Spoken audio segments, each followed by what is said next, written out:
Assalamualaikum warahmatullahi wabarakatuh. Innal hamdalillah nahmaduhu wa nasta'inuhu wa nastaghfiruh wa na'udzu billahi min syururi anfusina wa min sayyiati a'malina. May yahdihillahu fala mudhillalah wa may yudlilhu fala hadiyalah. Asyhadu an la ilaha illallah wahdahu la syarikalah wa asyhadu anna Muhammadan abduhu wa rasuluh la nabiyya wa la rasula ba'dah. Allahumma sholli wa sallim wa barik ala nabiyyina Muhammad wa ala alihi wa sahbihi ajma'in. Amma ba'du. Ngarsanipun para rawuh, Bapak Ibu, adik-adik semua yang saya muliakan. Puji syukur alhamdulillah kita haturkan kepada Allah SWT pada kesempatan petang hari ini bisa hadir untuk menunaikan sholat maghrib berjamaah.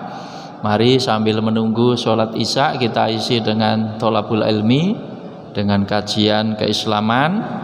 Kali ini saya akan menyampaikan materi seputar adzan dan iqamah. Adzan. Jadi setelah kita sampaikan materi bersuci, wudu, tayamum, mandi besar. Sebenarnya kalau mau dilengkapi ya bahas najis juga ya, apa saja yang termasuk najis, bagaimana menghilangkan najis. Tapi saya rasa ini langsung saja kita bahas tentang adzan dan iqamah. Nah, pengertian adzan ya. Jadi adzan itu secara bahasa artinya i'lam. Nah, i'lam itu pemberitahuan, semacam pengumuman, maklumat. Nah, itu. Jadi adzan itu pemberitahuan, i'lam itu. Atau permakluman itu. Nah, dalam pengertian syariat adzan itu al-i'lam bidukhulil waqti bi alfadhin makhsusah. Nah, itu. Adzan itu pemberitahuan bahwa waktu sholat sudah tiba melalui lafaz-lafaz tertentu. Kalau mau ditambahi sebenarnya masih mungkin ya.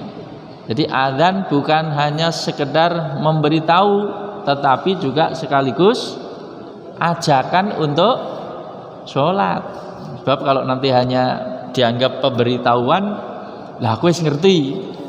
Nah, masih perlu ditekankan lagi, bukan hanya memberitahu, tapi juga ajakan untuk sholat berjamaah, ajaan. Orang mung dikei weruh, tapi diajak itu. Jadi adzan itu ya di samping pemberitahuan juga sekaligus ajaan. Itu cuma sekedar dirungokke kira-kira begitu. Nah, termasuk pengertian jawab adzan. Sewu ya, pengertian jawab adzan itu bukan sekedar nerokke adzan, tapi jawab adzan itu maksudnya nekani panggilan adzan, nekani, bukan sekedar jawab. Allahu Akbar kok mah nerokke Allahu Akbar. Itu jenenge mung niru. Tapi ra teko. Jadi jawab adzan itu sebenarnya penekanannya bukan sekedar nerokke bacaan adzan, tapi jawab adzan ini maksudnya nekani panggilan adzan, karena itu undangan atau ajaan. Ya logikanya wong diajak masa ora tahu nyaut, diajak ora tahu teko, diundang ora tahu moro. Nah, itu. Jadi ini kita dudukkan dulu pengertiannya supaya kita tidak salah paham. Kadang-kadang di antara kita itu ngerti nih jawab adzan ini sekedar nerokke, aku jawab adzan. Tapi yang lebih utama itu jawab adzan ini maksudnya nekani panggilan adzan, moro nang masjid. Ya di mana suara itu dikumandangkan, jawab itu maksudnya moro, nekani sholat berjamaah. Nah, itu. Ini biar tidak salah paham dulu. Nah, itu. Nah, adzan itu lah, kalau iqamat artinya apa? Nah, kalau iqamat itu arti harfiahnya ya menegakkan. menjadikan sesuatu itu lurus. Itu arti harfiah. Tapi dalam arti istilah ya iqamah itu pemberitahuan bahwa sholat sudah siap atau sudah akan dilaksanakan. Artinya toto-toto. Nah itu. Nah berikutnya adalah hukum adzan dan iqamah. Hukum adzan. Menurut jumhur ulama atau hukum yang paling tepat, adzan dan iqamah itu hukumnya fardu kifayah. Fardu kifayah. Tidak sampai fardu ain. Hanya tidak mesti setiap orang adzan, Pak ya. Tapi fardu kifayah. Ono sing adzan. Jadi masjid ini ya kudu wayahe manjing salat kudu ono sing makili adzan. Hanya tidak semua orang adzan.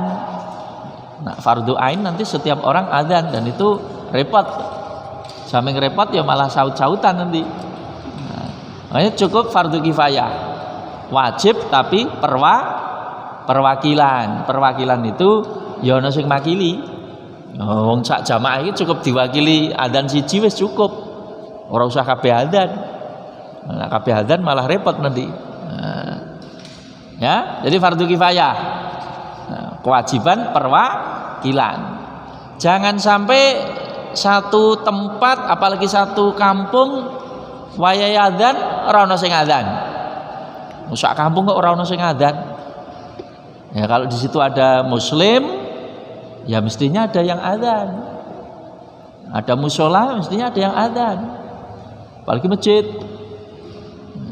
Termasuk seandainya belum ada masjid musola pun misalnya kita sholat di rumah dengan keluarga, ya tetap dianjurkan adzan. Karena itu bagian dari syiar. Jadi kalau di satu tempat wis ora ono sing adzan, ora krungu swara adzan, swara qomat, ya sangat disayangkan gitu. Nah, artinya jangan sampai manjing sholat orang ono sing adzan atau ora krungu swara adzan. Nah itu. Dalam satu hadis disebutkan fa idza hadaratis shalah fal yu'adzil lakum ahadukum wal ya'ummakum akbarukum. Kalau waktu sholat sudah tiba, hendaklah salah seorang dari kamu mengumandangkan azan. Dan setelah qomat, hendaklah salah seorang di antara kamu yang paling senior menjadi imam. Nah, itu. Jadi dalam hadis yang singkat ini menjelaskan, nah, kalau waktu sholat sudah tiba, hendaklah salah seorang dari kamu ada yang mengumandangkan adzan. Nah, aja sampai wis manjing salat ora ono sing adzan. Nah, itu. Moro-moro salat suara adzan ora krungu. Jadi adzan itu fardu kifayah ya, tetap harus ada yang mewakili. Nah, yang diperintahkan adzan itu kaum laki-laki. Kaum perempuan tidak diperintahkan adzan. Ya, jadi yang diperintahkan adzan dan qomat itu kaum laki-laki. Perempuan tidak. Seandainya ada jamaah khusus perempuan, hanya disunahkan qomat saja. Adzan tetap tidak dianjurkan, tidak dituntunkan. Jadi misalnya ibu-ibu arek sholat berjamaah, ya cukup iqomah saja. Ya, cukup iqomah saja. Adzan tidak dituntunkan, apalagi sampai keluar pakai pengeras. Nah, tidak dituntunkan. Nah, itu. Kalau qomat itu pun tidak harus lewat pengeras keluar ya. Nah, cukup didengar internal jamaah itu saja. Itu. Nah, berikutnya kita akan sampaikan beberapa hadis terkait dengan keutamaan mengumandangkan adzan atau muadzin. Jadi muadzin punya keutamaan, imam juga punya keutamaan, jamaah yang mendatangi juga punya keutamaan. Masing-masing punya keutamaan. Itu. Nah, kita akan sampaikan keutamaan adzan. Dalam Al-Qur'an disebutkan surah Fussilat ayat 33, A'udzubillahi minasyaitonirrajim. Wa man ahsanu qaulam mimman da'a ilallahi wa amila sholihan wa qala innani minal muslimin. Dan siapa yang lebih baik perkataannya daripada orang yang menyeru kepada Allah dan melakukan amal soleh seraya berkata, sesungguhnya aku ini termasuk kaum muslimin, termasuk kelompok orang yang berserah diri kepada Allah Subhanahu wa taala. Jadi oleh sebagian ulama dikatakan perkataan terbaik, di antara salah satu perkataan terbaik itu adalah mengajak kepada Allah. Nah, mengajak kepada Allah ini ada yang menafsirkan adalah mengumandangkan adzan.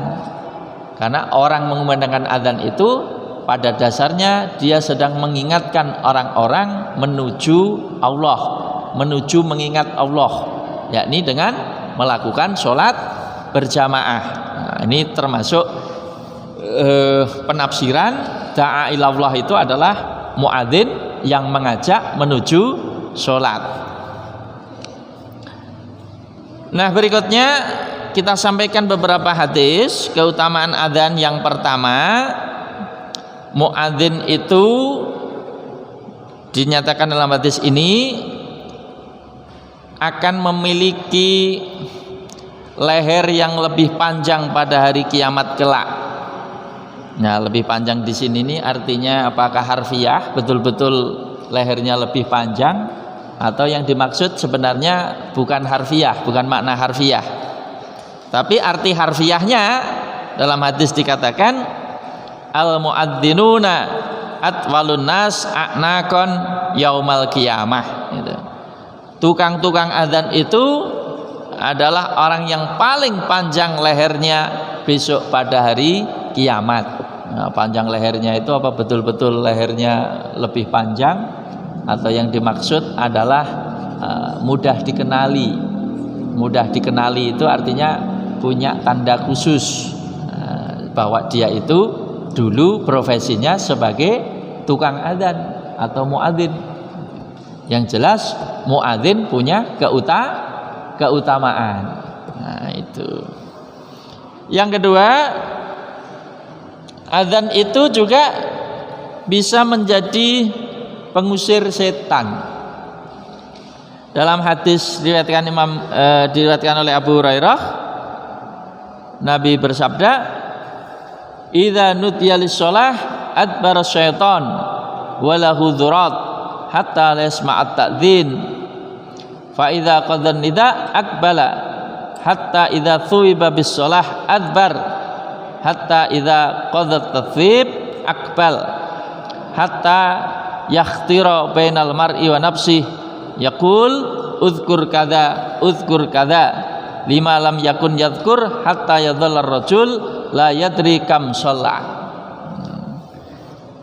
Ketika azan dikumandangkan untuk sholat, maka setan pun adbar, lari terbirit-birit, lari terkencing-kencing.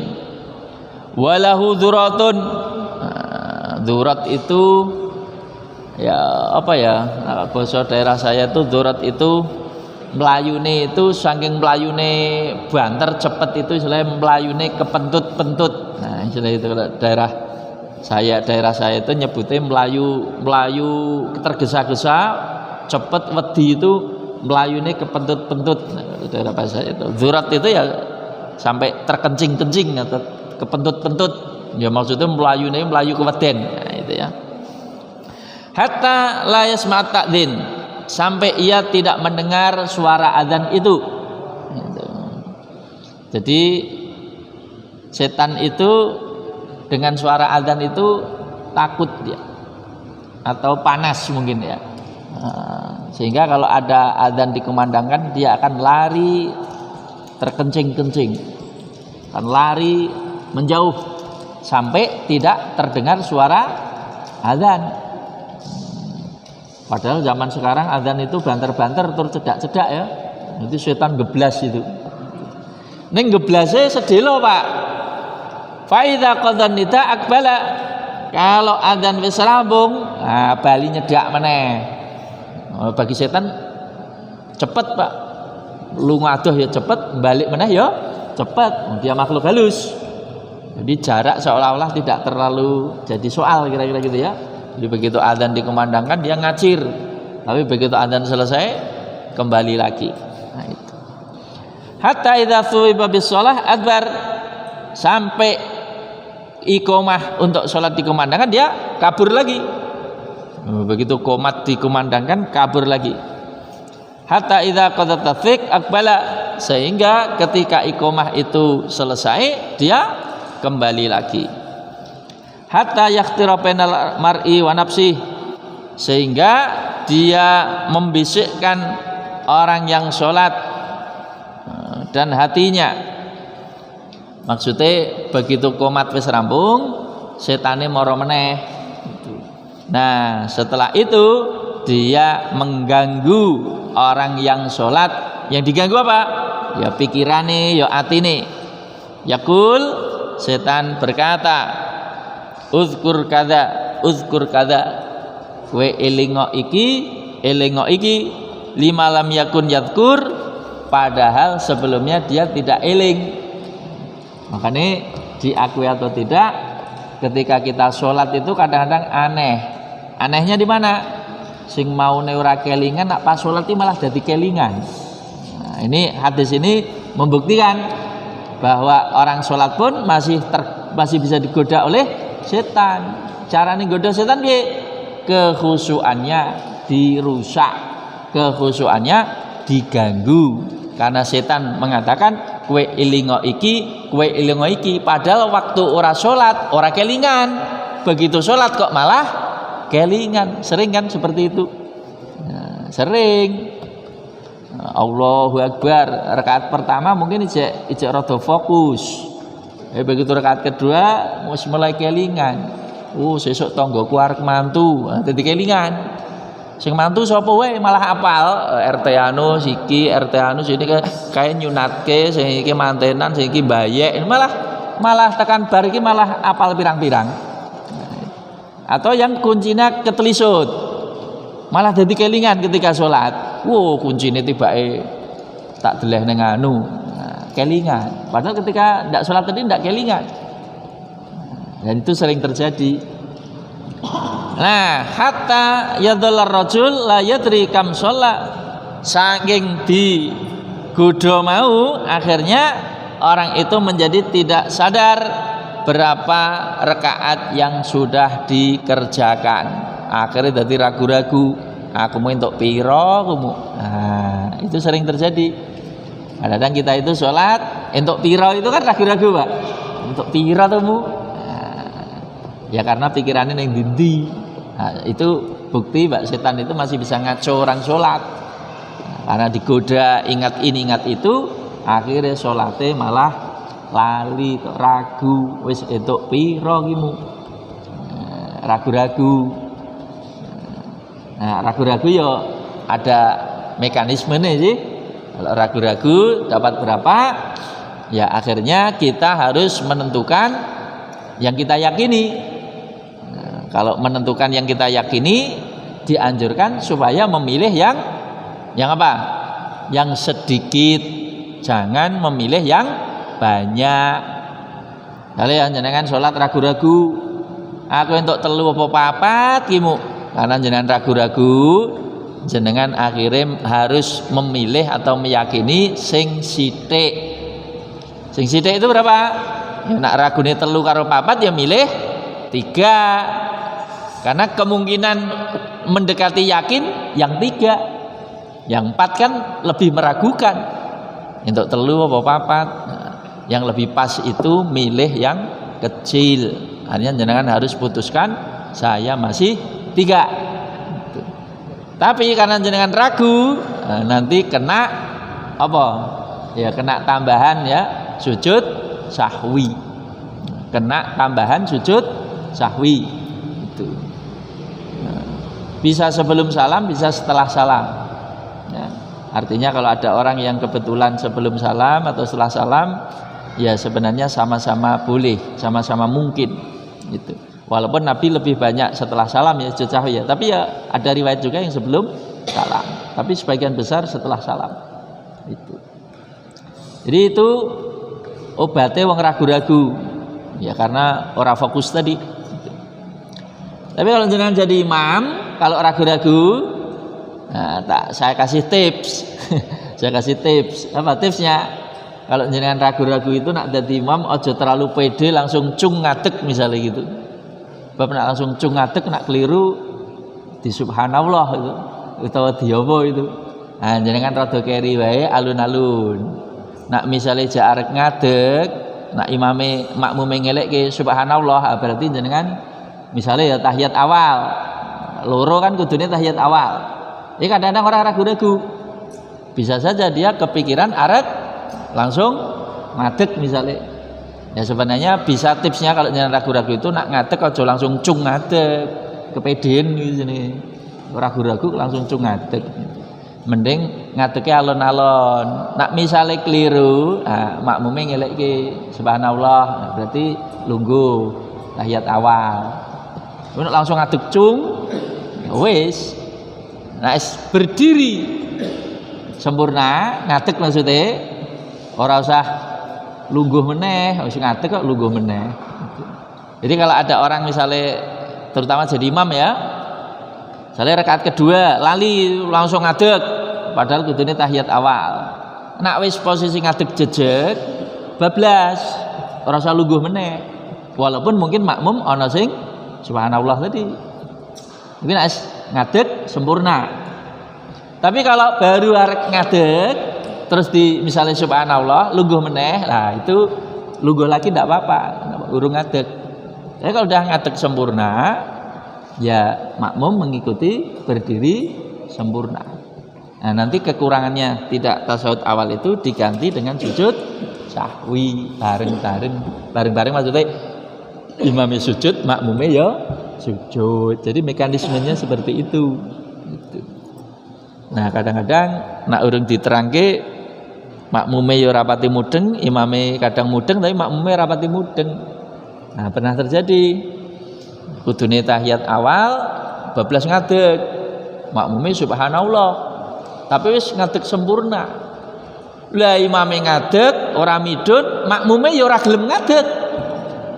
Ya tahiyat, ya wis badar nang salat muljamaah.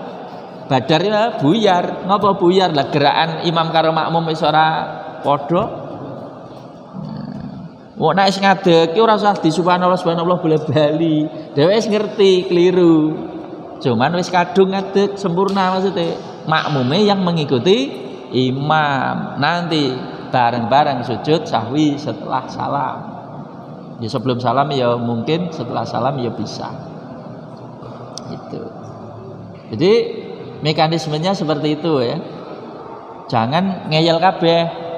Ngeyel kabeh maksudnya ngugemi keyakinan itu dewi, imamnya ya tetap ngadeg, makmumnya ya tetap lungguh, buyar. Sudah tidak jamaah lagi ternyata. Nah, itu. Jadi lain kali seperti itu aturan mainnya. Tapi imamnya tak kasih tips tadi. Kalau jenengan dewi dalam hati kecil ragu-ragu, rapati mantep, yo langsung cung ngadeg. Alon-alon wae, kena di subhanallah lungguh meneh rapati nyolok itu loh. Rapati nyolok yo urung telat. Urung telat maksudnya tadi masih bisa ditolerir gitu loh. Tentunya ya, jadi orang lagi kok loro, kok telu, bisa kita siji kok loro. Nah, caranya kan dia menanam gitu ya. Allahu Akbar. Nah, ini kena makmume ada subhanallah enggak ngene meneh rapati Allah. Dibangune Allah Akbar pede banget terus ngadeg subhanallah ngadeg. Wis ngadeg di subhanallah bola-bali atau makmume tetap lungguh, imamnya tetap ngadeg. Jadi imam ngadeg kan lungguh meneh ya ora dituntutke lah. Wis kasih ngadeg kan lungguh meneh. Jadi aturan main itu nek imamnya sekadung ngadeg, makmume ya melu ngadeg. Tapi imam juga harus segera sadar, ngopo aku di subhanallah, aku dune tahiyat awal maksudnya. Tapi gandeng lali atau ragus kasep, enggak apa-apa. Nanti gantinya sujud sahwi 2 kali. Nah, sujud sahwi itu tadi ngiling-ngiling angel ya sebelum salam ya boleh, setelah salam ya boleh 2 kali. Yang dibaca itu kalau yang dipilih oleh Tarjih Muhammadiyah itu bacaan sujud sahwi sama seperti bacaan sujud sholat, sama, tidak subhana malayanamu walayasu, tapi yang dibaca sama seperti sujud sholat, subhanakallahumma rabbana wa bihamdika Allahumma firli, atau subhana rabbiyal a'la. Itu pada sujud biasa. Nah, itu cuman nambah sujud 2 kali. Itu sujud sahwi itu seperti itu. Oke ya, kita lanjutkan, temanya masih adzan, ini bukan sholat jamaah ya. Keutamaan, jadi ini ya. Jadi kalau kita sudah tahu bahwa setan itu tidak suka suara adzan atau panas kalau mendengar adzan, ya berarti sedikit banyak kita sudah diberitahu. Nah, rumah kita itu ben ora kakean setan, gitu ya. Ya kalau di setelke ora di setelke, kalau gua adzan. Kalau nggak ada, ya terutama ya bisa jadi terutama nak pas udan, mungkin kan kita sholat jamaahnya kan di rumah ya, ya tetap adzan gitu loh Pak, adzan, anaknya sing lanang kono adzan apa adzan. Nah, salah satu hikmahnya ya seandainya di rumah kita itu mungkin ada setan atau banyak setan kelinteran, ya harapannya di rumah kita itu ora kerasan setane. Tapi memang sing melayune cepet itu memang setan tenan Pak. Tapi nak setan sing doyan sambel itu ya kadang-kadang diwajake adzan ya mung menteleng tok gitu ya. Nah itu setan doyan sambel itu Pak. Nah itu. Karena setan itu minal jinnati wan nas. Ya ana golongan setan saka menungso, ya ana golongan setan saka jin. Nah nak setan saka menungso ya diwajake adzan kadang mung menteleng tok. Ora mlayu. Gitu. Baik, berikutnya keutamaan mendatangi panggilan adzan. Diterangkan dalam hadis dari Abu Hurairah. Jadi kalau hadis kok kebanyakan dari Abu Hurairah, ya karena Abu Hurairah itu sahabat Nabi yang paling banyak meriwayatkan hadis. Ora ono sing nyaingi nandingi Abu Hurairah, Pak. Abu Hurairah itu hadisnya paling oke. Makanya kalau hadis dari Abu Hurairah ya memang dia paling banyak meriwayatkan hadis. Makanya diarani Abu Hurairah itu bapaknya kucing cilik. Nah, kalau Hirrah itu artinya kucing, Hurairah itu kucing cilik. Jadi Abu Hurairah itu ngalor ngidul seneng gendong kucing cilik. Ngalor ngidul gendong kucing. Tapi ada juga yang mengatakan maksudnya diarani bapak kucing itu maksudnya kucing itu kan senenge ngintai. Ngintai itu ya ngintai. Terutama enek pindrang itu kan ngintai. Nginjen ya semacam itulah, ngintai nginceng. Nah Abu Hurairah ini seolah-olah seneng nginceng aktivitas Nabi. Maksudnya ngendikane Nabi ya di mirengke tenan, gatekke tenan, tindak tanduke Nabi ya di gatekke tenan. Makanya diantani kaya nginceng terus itu. Makanya hadisnya paling banyak. Padahal Abu Hurairah bersahabat dengan Nabi tidak begitu lama. Maksudnya dibandingke Abu Bakar, bandingke Umar, bandingke Ali ya lama mereka Pak, tapi hadisnya kok akeh Abu Hurairah. Nah, Imam Ali kecilik wis melu Nabi, hadisnya ora pati akeh. Gitu ya. Tapi Abu Hurairah ya karena salah satu penjelasannya tadi Abu Hurairah itu waktu itu omahe gandeng masjid, bahkan rande omah namanya Ahlus Sufah. Jadi dino-dino iki mung nemplek nang masjid. Dan Nabi kan juga daleme nempel masjid. Makanya Abu Hurairah berkesempatan banyak untuk ngintai Nabi tadi, ngawasi Nabi tadi. Makanya hadisnya oke. Kalau sahabat yang lain kan agak jarang, lebih jarang maksudnya karena mungkin bekerja, mungkin ke pasar. Lah Abu Hurairah karena rumahnya di situ, waktu itu belum punya pekerjaan sehingga aktivitasnya banyak untuk ngiling-ngiling hadis. Nah, itu sebabnya Abu Hurairah hadisnya paling oke.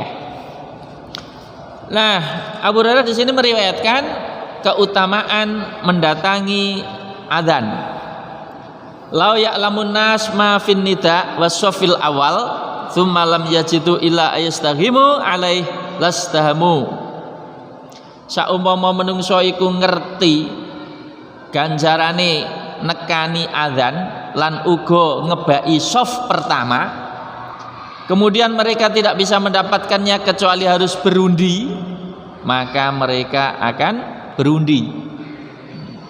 Wala ya'lamuna ma fit tahjir lastabaqu ilaih. Kalau seandainya orang tahu pahala yang terdapat pada bersegera berangkat sholat, niscaya mereka akan berlomba-lomba mendatanginya. Walau ya'lamuna ma fil athamah wasubhi la atauhuma walau habwan. Saumpama menungso ngerti ganjarane nekani salat isya kelawan subuh, mongko bakal gelem nekani senajan karo berangkang. Nah, itu. Jadi di sini menggunakan kata-kata lau. Lau itu pengandaian yang tidak mungkin. Jadi pengandaian itu kalau bahasa Arab ada yang pakai in, ada yang pakai lau. Nah, kalau in itu pengandaian yang mungkin, Pak. Nah, misalnya jika saya kaya, saya akan bersedekah. Nah, kaya itu kan mungkin. Kaya itu mungkin pakai in. Tapi kalau yang tidak mungkin itu pakai lau kalau orang Arab. Misalnya, seandainya saya muda kembali, saya akan kerja bakti. Nah, pertanyaannya muda kembali mungkin enggak? Enggak mungkin. Nah, pakai lau. Nah, di sini Nabi mengatakan kata lau. Lau itu tidak mungkin manusia tahu. Jadi seandainya manusia tahu pahala mendatangi adzan dan mendatangi shaf pertama, sayangnya kan ganjarannya kan ora do weruh.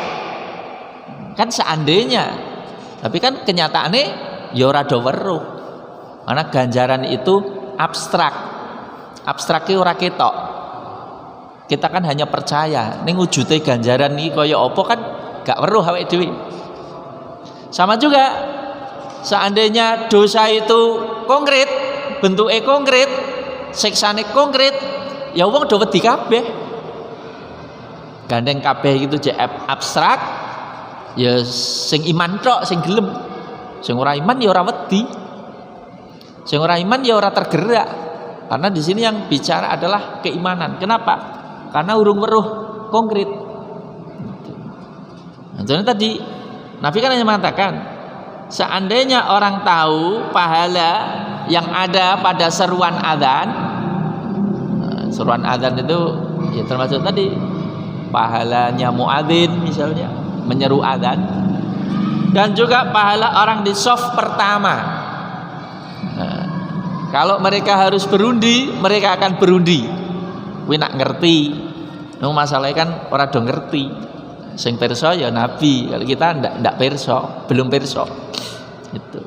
Ini menunjukkan bahwa tukang adzan itu pahalanya sangat besar. Wong saumpama ngerti ya, lah kan durung ngerti.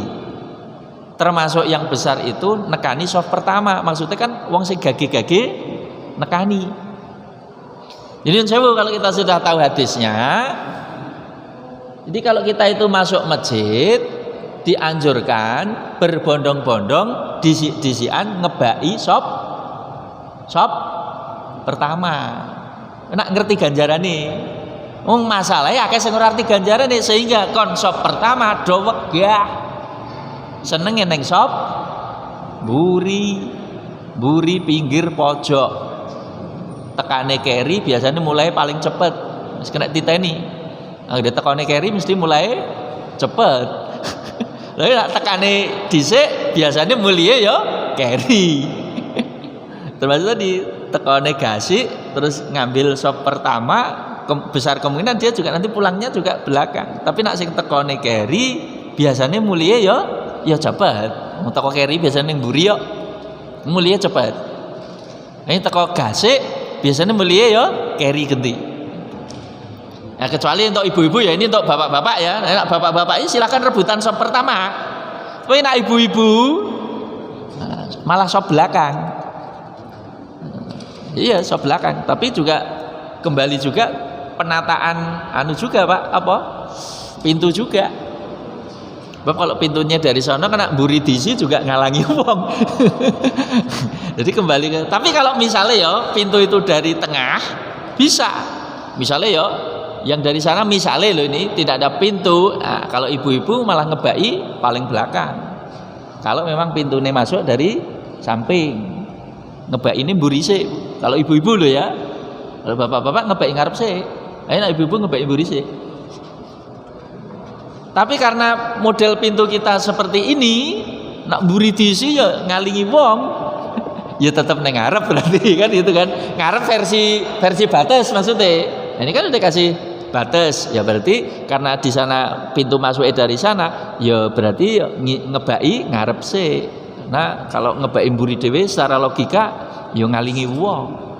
Kecuali tadi Pak, kalau pintunya dari samping. Kalau pintu dari samping, belakang tidak ada pintu, ibu-ibu memenuhinya dari paling belakang, baru depannya gitu. Jadi beda aturan sope. Ya kalau bapak-bapak masuk masjid, berusahalah mencari sop yang pertama. Jangan buka sop kedua, ketiga ketika sop pertama belum penuh. Tolong ini dicamkan baik-baik. Ini kalau sudah tahu pahalanya, Pak. Yang belum tahu pahalanya biasanya kon nang ngarep wegah malah cah cilik dibalangke kowe kurang siji le maju kan oleh malah cah cilik dibalangke sing tua malah mundur. Ada kan kadang-kadang masih seperti itu kan, kayak kurang siji le kowe le sing tua malah mundur, cah cilik balangke nang ngarep. Nah, padahal kalau kita udah tahu keutamaannya, mestinya kita itu rebutan golek sop pertama. Kuwi nak ngerti ganjarane, ini sayangnya rada ngerti. Atau akeh sing ora ngerti. Gitu. Tapi dalam hal ngatur soft anak-anak, kalau tujuannya ben ora gojek lho ya. Bolehlah kadang-kadang ada satu pria dewasa yang di belakang kalau memang tujuannya ngawal ben ora gojek. Karena kadang-kadang cah cilik gembulke cah cilik ya gojek, Pak. Nah, cah cilik iki ben ora gojek, cah cilik gembulke wong tuwa. Ora mungkin wong tuwa dijak gojek.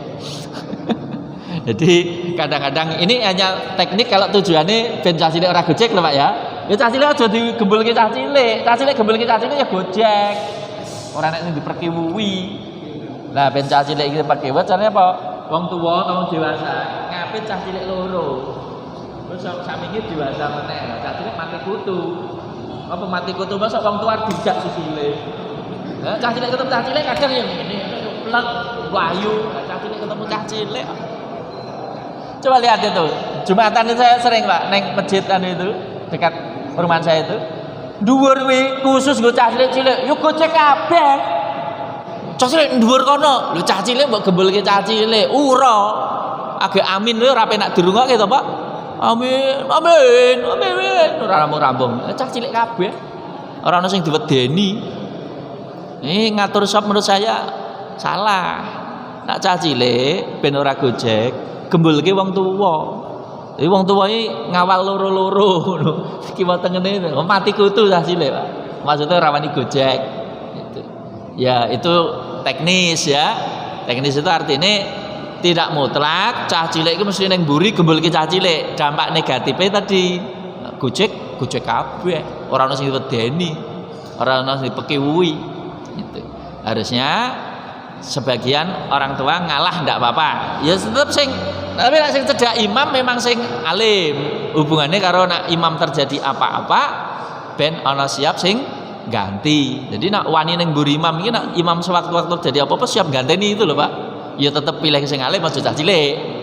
Nah, ya. Tapi kalau tujuan kita adalah ngawal ben cah cilik ora gojek, ya kudu disebar memang. Hanya orang tua ada yang di belakang. Ngapit istilahnya, ngapit.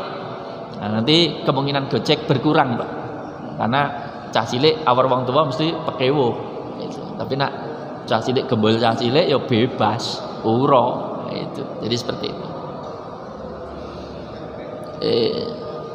Sedikit lagi saya jelaskan nantinya tadi ya.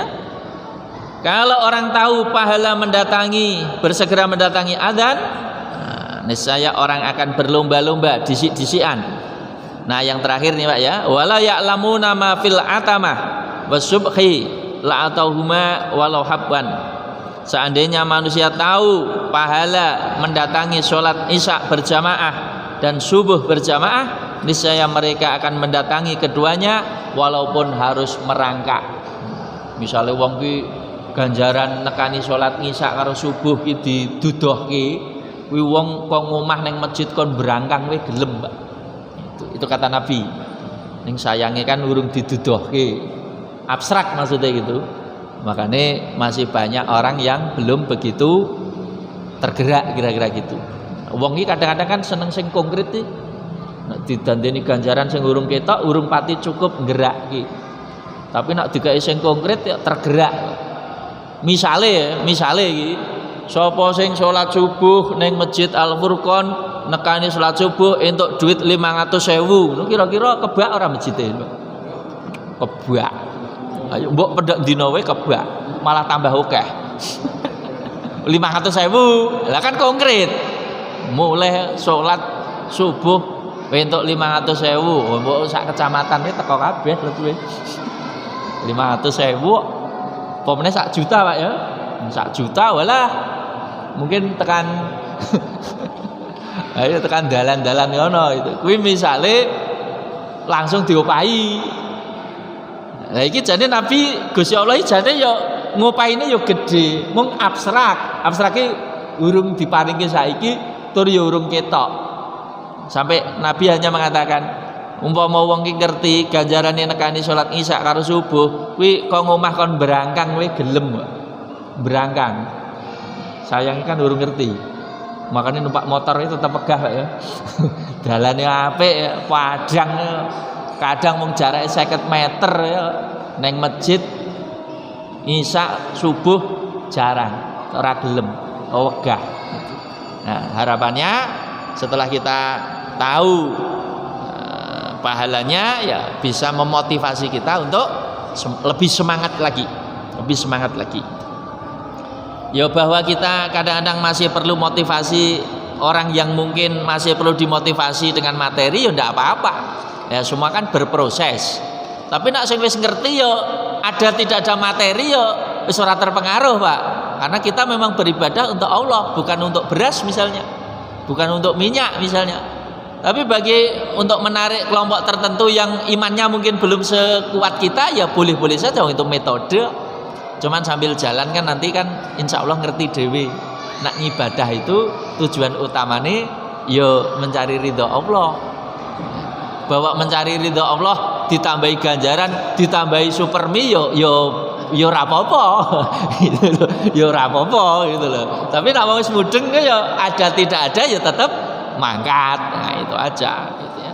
Baik Bapak Ibu yang dirahmati Allah Subhanahu wa taala, saya kira sampai di sini dulu karena waktu Isya sudah tiba. Semoga ada manfaatnya. Mohon maaf tadi saya agak terlambat karena meh lali tadi ya. Meh lali tadi sore rapat PDM bahas kelanjutan pembangunan RSI. Insya Allah RSI kita mau dilanjutkan Unimus, Universitas Muhammadiyah Semarang. Nah, jadi nanti Unimus yang akan melanjutkan. Ya kita tetap iuran, tetapi yang akan mengawal dan menyelesaikan ya PWM gandeng Unimus. Nah kerjasama dengan PDM Batang. Jadi tetap ada upaya untuk menyelesaikan ya. Nah, doakan saja semoga semuanya lancar, berkah dan diridhoi Allah Subhanahu wa taala. Nah, terus tadi menjelang maghrib ada tamu. Nah, tamunya kok sampai pas maghrib gitu. Jadi saya yo arkanu yo piye yo tak enteni akhire. Nah, itu maghrib yo harus mandi dulu. Nah, pas sholat itu tadi kelingan ya tadi sebenarnya setan ngilekke tadi. Jadi pas sholat itu saya nembe kelingan. Oh yo, malam Setu yo pengajian ning Al Furqon. Jadi gara-gara sholat jadi kelingan Pak ya. Nah, orang sholat orang kelingan. Itu nggih. Nggih. Caranya gitu. Mandi sunnah itu caranya sama persis dengan mandi junub. Mandi wajib, mandi sunnah caranya sama. Jadi pakai wudhu, semua dibasahi, ya itu mandi sunnah sama. Itu tidak ada bedanya. Kalau mandi biasa ya pokoknya adus biar itu mandi biasa. Artinya ndak harus wudhu, ndak harus basah semua. Ya, itu namanya mandi biasa, mandi untuk kesegaran namanya. Ya, kalau mandi sunat, mandi wajib caranya sama itu. Cuman yang satu wajib, yang satu sunnah saja, tidak sampai wajib. Itu. Saya kira saja Bapak Ibu yang dirahmati Allah Subhanahu wa taala. Terima kasih atas kesabarannya, waktunya. Semoga ada manfaatnya. Nasrun minallah fatun qarib wa basyiril mukminin. Assalamualaikum warahmatullahi wabarakatuh.